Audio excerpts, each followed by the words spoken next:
4 പതിറ്റാണ്ടിലേറെയായി സാഹചര്യങ്ങളോടിടയാതെ കോൺഗ്രസ് രാഷ്ട്രീയത്തിൽ ചുവടുറപ്പിച്ച ജീവിതം. വ്യാപാര വ്യവസായ രംഗത്തെ വിജയിയും മികച്ച സാമൂഹ്യ പ്രവർത്തകനും മുതിർന്ന സംഘാടകനുമെന്ന ആദരവും ജനവിശ്വാസവും. ഇന്ത്യൻ നാഷണൽ കോൺഗ്രസിന്റെ പോഷക സംഘടനയായ ഇന്ത്യൻ നാഷണൽ വ്യാപാരി വ്യവസായി കോൺഗ്രസിന്റെ സംസ്ഥാന പ്രസിഡന്റായ ഡോക്ടർ പാളയം അശോക് മനസ്സു തുറക്കുന്നു. കേരളത്തിലെ കോൺഗ്രസിന്റെ ആദ്യകാല പ്രവർത്തന ചരിത്രം മുതൽ ചുരുളഴിയുന്ന ഓർമ്മകൾ പങ്കുവയ്ക്കുമ്പോൾ കഴിഞ്ഞ 45 വർഷത്തെ രാഷ്ട്രീയ സപര്യയിൽ പിന്നിട്ട വഴികൾ അദ്ദേഹം പറഞ്ഞുവെക്കുന്നു.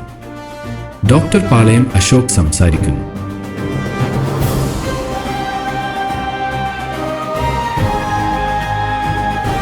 ബിസിനസ് ചെയ്ത് അധ്വാനിച്ചുള്ള പൈസ കൊണ്ട് ഞാൻ രാഷ്ട്രീയ പ്രവർത്തനം മുന്നോട്ട് കൊണ്ടുപോയ വ്യക്തിയാണ്. ഇന്ത്യൻ നാഷണൽ വ്യാപാരി വ്യവസായി കോൺഗ്രസിൻ്റെ ലീഡർഷിപ്പ് ഇരിക്കുമ്പോഴെന്ന് ഒരു രീതിയിലും ആരെയും ബുദ്ധിമുട്ടിക്കുക ഒരു പ്രവർത്തന ഫണ്ടെന്നോ അല്ലാതെയുള്ള പിരിവോ 14 ജില്ലകളിലും ഞങ്ങൾ പിരിച്ചിട്ടില്ല. ഇന്ത്യൻ നാഷണൽ കോൺഗ്രസിന് വേണ്ടി ഹാർഡ് വർക്ക് ഞാൻ ചെയ്തു.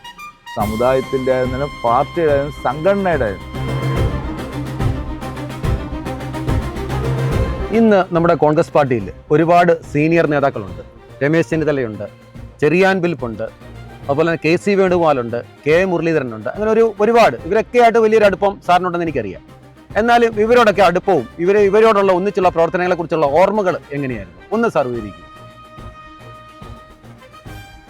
87 കാലഘട്ടത്താണ് കേരള മാർച്ച് എന്ന ഒരു സംവിധാനത്തിൽ അന്ന് യൂത്ത് കോൺഗ്രസിൻ്റെ സംസ്ഥാന പ്രസിഡൻ്റായിരുന്നു രമേശ് ജി. അന്ന് രമേശ് ചെന്നിത്തല യൂത്ത് കോൺഗ്രസിൻ്റെ സംസ്ഥാന പ്രസിഡൻ്റായിരുന്ന സമയത്താണ് കേരള മാർച്ച് ആരംഭിച്ചത്.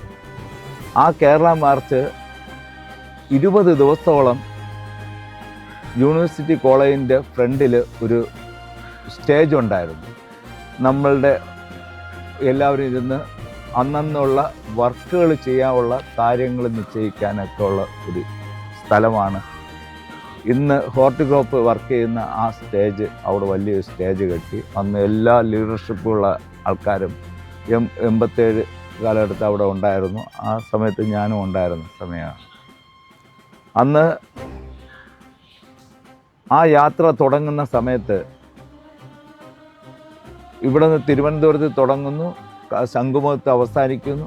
ശംഖുമുഖത്ത് അവസാനിച്ച് രാത്രി ആ പരിപാടി രാത്രി വൈകിയാണ് പരിപാടി കഴിയുന്നത്. ഇന്ദിരാജി വന്ന് ഉദ്ഘാടനം ചെയ്ത് അന്ന് വലിയ രീതിയിൽ സംസാരിച്ച് അത് കഴിഞ്ഞിട്ട് പകല് ഒരു 2-3 മണിയോളം ആവും. 3 മണിക്കാണ് ഞാനും രമേശ് ജിയും അന്ന് രഞ്ജിത്ത്, നിസാർ എന്ന് പറയുന്ന നിസാറ്, ഇപ്പം മുഖ്യമന്ത്രി സ്റ്റാഫിലുള്ള നിസാറ്, ഞങ്ങൾ മണക്കാട് സുരേഷ്, ഇത്ര ആൾക്കാർ അവിടെ ഇവിടെ യൂണിവേഴ്സിറ്റി സ്റ്റേഡിയത്തിൻ്റെ ആ ഭാഗത്ത് ആ സ്റ്റേജിൽ വന്ന് നിൽക്കുകയും ഈ ടെമ്പോകൾ പോകുമ്പോൾ ഓരോ ടെമ്പോയ്ക്ക് അന്ന് 20 രൂപ വെച്ച് രമേശ് ചെന്നിത്തല കൊടുക്കും. അന്ന് ടെമ്പോയ്ക്ക് ഓരോ ദിവസം 20 രൂപ വെച്ച് ഓരോ ആൾക്കാർക്ക് ഇങ്ങനെ കൊടുത്ത് പോവുകയാണ്. ടെമ്പോ വണ്ടി പോകും, 20 രൂപ കൊടുത്ത് അങ്ങ് പോവുകയാണ്. അപ്പോൾ പൈസ തീർന്നു പോയി. രമേശ് ചെന്നിത്തല പൈസ തീർന്നുകൊണ്ട് അന്ന് എല്ലാവരും എന്നെ ഫ്രണ്ട് എന്നാണ് വിളിക്കുന്നത്. അപ്പോൾ ഫ്രണ്ട് പൈസ എല്ലാം ഉണ്ടെങ്കിൽ ഒന്ന് എൻ്റെ തൊട്ട് അപ്പുറത്താണ് റൂം, വിജയമഹൽ ലോഡ്ജ് എന്ന് പറയും. തൊട്ട് പള്ളിയുടെ അപ്പുറം മാർക്കറ്റിൻ്റെ അടുത്തായിട്ട് വരും, പാളയം മാർക്കറ്റിൻ്റെ. അപ്പോൾ എന്നോട് പറഞ്ഞ് പൈസ എല്ലാം കൊണ്ട് കൊണ്ടുവരാം. അപ്പോൾ ഞാൻ റൂമിൽ ലോഡ്ജിൽ പോയി അവിടെ എൻ്റെ റൂമിൽ ചെന്ന് 320 രൂപ ഉണ്ടായിരുന്നു, 20ൻ്റെ നോട്ട് 320 രൂപ.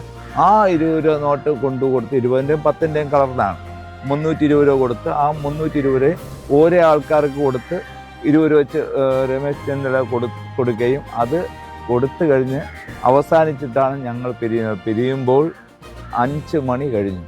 ഞങ്ങൾ ഉറക്കമില്ല. ഞങ്ങൾ അവിടെ നിന്ന് എല്ലാ വണ്ടികളും തീർത്ത് വിട്ടിട്ടാണ് ഞങ്ങൾ പിരിയുന്നത്. ആ സമയം 87 കാലഘട്ടത്തിൽ അന്നത്തെ സംഭവം മഴയത്ത് അന്ന് ഇൻഡുസുസുക്കി ബൈക്ക് ആദ്യമായിട്ടുള്ള ആളാണ് ഞാൻ. അന്ന് ഇൻഡുസുസുക്കി ബൈക്ക് ചുമന്ന വണ്ടി ആദ്യമായിട്ട് തിരുവനന്തപുരത്ത് എടുക്കുന്ന 3ാമത്തെ വണ്ടി എടുക്കുന്നത് ഞാനാണ്, ഇൻഡുസുസുക്കി. അന്ന് പാർട്ടിയുടെ ലീഡർഷിപ്പിലുള്ള ചെറിയാൻ ഫിലിപ്പ് സാറ് ചേട്ടൻ, ചെറിയാൻജി നെയ്യാറ്റിൻകര സ്ഥാനിൽ അന്ന് ജോർജ് മേഴ്സിയറേട്ടൻ, PM ബഷീറേട്ടൻ, എല്ലാം ഞങ്ങളൊരു സുഹൃത്ത് ഒരു വലയമാണ്. അവരെല്ലാം എൻ്റെ ബൈക്കിൽ കയറിയാണ് എല്ലായിടത്തും പോകുന്നത്, എല്ലായിടത്തും വരുന്നത് എല്ലാം. ആ സമയത്താണ് ഈ സംഭവം നടക്കുന്നത്.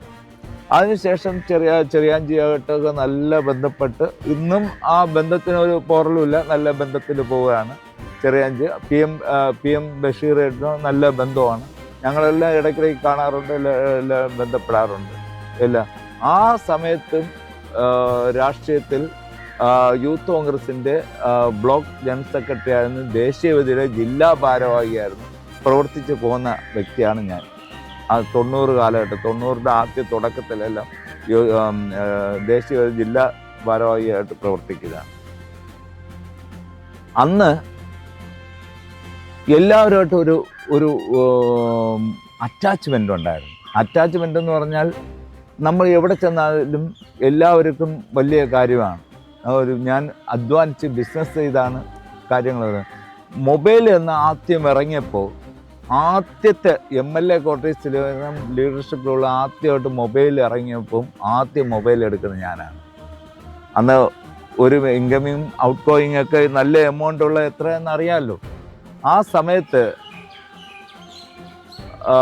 ലീഡറായിരുന്നാലും AK ആന്റണി സാറായിരുന്നാലും ഒരു യോഗത്തിന് ഉദ്ഘാടനം ചെയ്യാൻ സെക്രട്ടേറിയറ്റ് വരുമ്പോൾ ആ വരുന്ന സമയത്ത് യൂത്ത് കോൺഗ്രസിൻ്റെ ബ്ലോക്ക് ജനറൽ സെക്രട്ടറി ആയ ഞാൻ ഫ്രണ്ടിലുണ്ടാവണം. കാരണം അന്ന് മൊബൈൽ എൻ്റെ കയ്യിൽ മാത്രമേ ഉള്ളൂ, വേറെ ആരുടെ കയ്യിലില്ല, നേതാക്കളുടെ കയ്യിൽ മൊബൈലില്ല.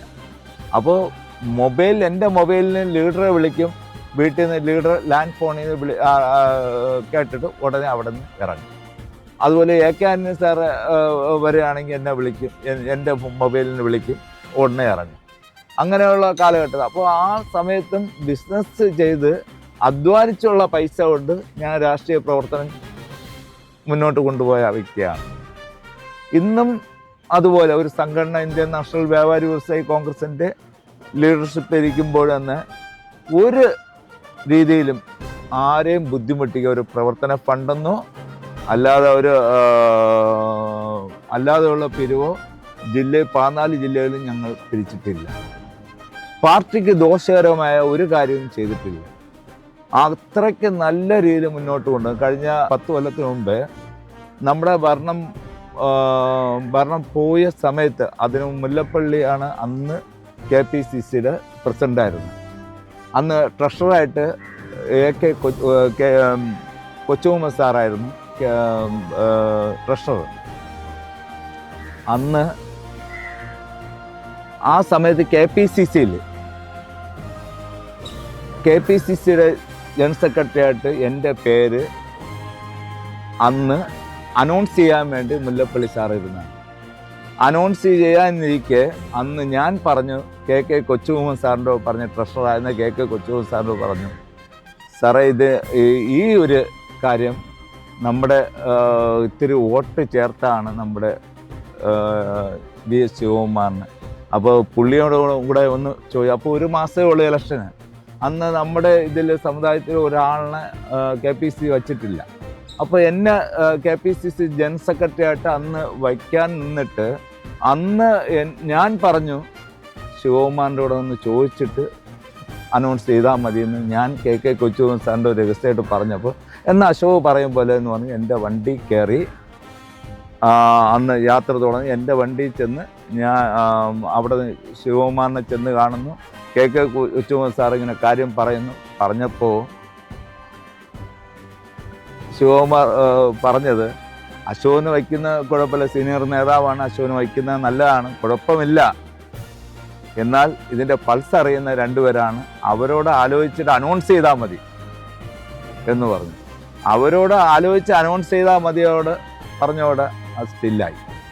ഉടനെ KK കൊച്ചുമുഹമ്മദ് സാറ് എന്നോട് പറഞ്ഞു, അശോക് ആവശ്യമില്ലാത്ത പരിപാടിയാണ് ചെയ്തത്, അശോക് അനൗൺസ് ചെയ്യാൻ പോയ കാര്യമാണ് ഇത് ചെയ്തത്. പിന്നെ KPCC പ്രസിഡന്റിനെ എന്നെ ഇത്തിരി വഴക്ക് പറഞ്ഞു.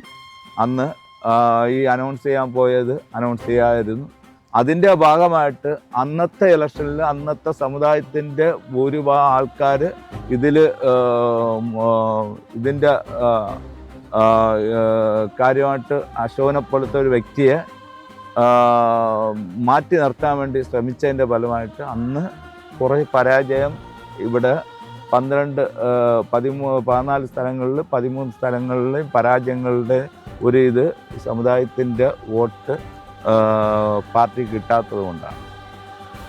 അതുപോലെയല്ല കഴിഞ്ഞ ഇപ്പോൾ വന്ന ഇലക്ഷൻ, പാർലമെൻറ്റ് ഇലക്ഷൻ ആയിരുന്നാലും ഈ നിയമസഭ ഇലക്ഷനും ഹാർഡ് വർക്ക് ഞാൻ എൻ്റെതായ ഇന്ത്യൻ നാഷണൽ കോൺഗ്രസ്സിന് വേണ്ടി ഹാർഡ് വർക്ക് ഞാൻ ചെയ്തു.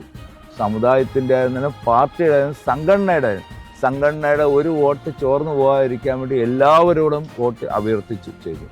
പിന്നെ നമ്മുടെ 14 ജില്ലകളിലും കോൺഗ്രസ്സിന് വോട്ട് ചെയ്യണമെന്ന് എല്ലാവരും അഭ്യർത്ഥിച്ചു. പിന്നെ വോട്ട് ചേർക്കാനുള്ള എല്ലാ ജില്ലകളിലും വോട്ട് ഫ്രീ ആയിട്ട് പ്രിൻ്റ് എടുത്ത് അവർക്ക് കൊടുക്കണമെന്ന് പറഞ്ഞ് എല്ലാ ജില്ലകളിലും അഭ്യർത്ഥിച്ചു. അവർ പല ജില്ലകളിലും അത് വരുത്തി. അങ്ങനെ നമ്മുടെ തിരുവനന്തപുരം ജില്ലയിൽ ബേക്കറി ജംഗ്ഷനിലെ ഓഫീസിൽ നിന്ന് 3 കമ്പ്യൂട്ടറിൽ നിന്നാണ് ഈ വോട്ട് ഫ്രീ ആയിട്ട് ചേർത്ത് എല്ലാവർക്കും കൊടുത്തത്. ഒരു വോട്ട് പോലും മിസ്സിങ് ആക്കാതാണ് വോട്ട് ചേർത്ത് മുന്നോട്ട് പോയത്. അതിൻ്റെ ഫലമായിട്ട് നമുക്ക് വലിയൊരു വർക്ക് ഉണ്ടായി. ഇവിടെ തിരുവനന്തപുരത്ത് CP ജോൺ വളരെ ചെറിയ ഭൂരിപക്ഷമായിരുന്നാലും അത് നമ്മളുടെ ഒരു വിജയമായിട്ടാണ് കാണുന്നത്. അതുപോലെ കെ മുരളീധരൻ അവർ അവിടെ വിജയിച്ചതിനും നമുക്ക് ഭാഗ്യമെന്ന് പറഞ്ഞാൽ ഞാൻ വർഷങ്ങളോളം താര റെസിഡൻസി എന്ന് പറയുന്നത് തമ്പുരാമുക്ക് ജനറൽ സെക്രട്ടറി ആയിരുന്നു. അതിൻ്റെ ഒരു ഇൻട്രസ്റ്റ് ഞാൻ അവിടെ എടുത്തു.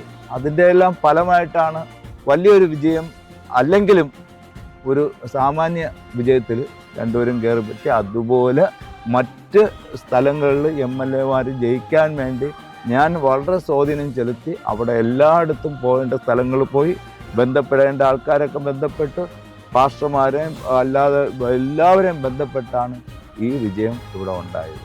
അല്ലാതെ പാർട്ടിയിൽ നിന്ന് 1 രൂപ പോലും ഞാൻ വാങ്ങിയിട്ടില്ല. പ്രവർത്തനത്തിൻ്റെ ഭാഗം സംഘടനയുടെ ഇതിൽ ഒരു ഇലക്ഷൻ സമയത്ത് 1 രൂപ സംഘടനയുടെ പാർട്ടിയിലുള്ള ഒരു ലീഡർഷിപ്പ് എന്നോട് പറഞ്ഞപ്പോൾ ഞാൻ വാങ്ങിയിട്ടില്ല. ആരും ഞാൻ പൈസ വാങ്ങിയെന്ന് പറയത്തുമില്ല. കോൺഗ്രസിൻ്റെ വോട്ടൊന്നും ചോർന്നു പോയിട്ടില്ല. പക്ഷേ അവിടെ എന്ത് സംഭവിച്ചെന്ന് പാർട്ടിയാണ് അന്വേഷിക്കേണ്ടത്. കഴിഞ്ഞ 45 വർഷം കൊണ്ട് കോൺഗ്രസ് പ്രവർത്തിക്കുന്ന ഞാൻ അർഹനാണോ എന്ന് പാർട്ടി നിരീക്ഷിക്കും. പാർട്ടി വിപരീതമായിട്ട് ഞാൻ പ്രവർത്തിക്കില്ല.